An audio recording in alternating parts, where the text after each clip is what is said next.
એક બીજું સરસ ઉદાહરણ દ્વારા પંચકર્મનું મહત્વ સમજાવીશ કે જ્યારે તમે ખૂબ જ લાંબા સમયથી કોઈ એલોપેથી દવા લઈ રહ્યા હોય, એમાં ખાસ કરીને ચામડીની, મારી પાસે ઘણા એવા ચામડીના રોગો આવે છે કે 4-4 વર્ષ 5-5 વર્ષથી ચામડીની ટ્રીટમેન્ટ લેતા હોય, દવા લે ત્યાં સુધી સારું, દવા જેવી બંધ કરે એવી ખુજલી ને બધું પાછું ચાલુ થઈ જાય.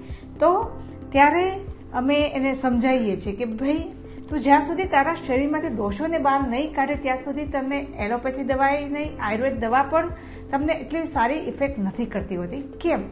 અહીંયા એક ખૂબ જ સરસ ઉદાહરણ આપીશ કે જ્યારે તમે કોઈ કપડા ઉપર રંગ ચડાવવો હોય તો એ કપડું જ્યારે મેલું હશે તો એના પર રંગ નહીં ચડે. એવી જ રીતે જ્યાં સુધી તમારા શરીરમાં દોષો છે, ટોક્સિન છે, એ જ્યાં સુધી શરીરની બહાર નહીં નીકળે ત્યાં સુધી તમારું શરીર સ્વસ્થ નથી થવાનું.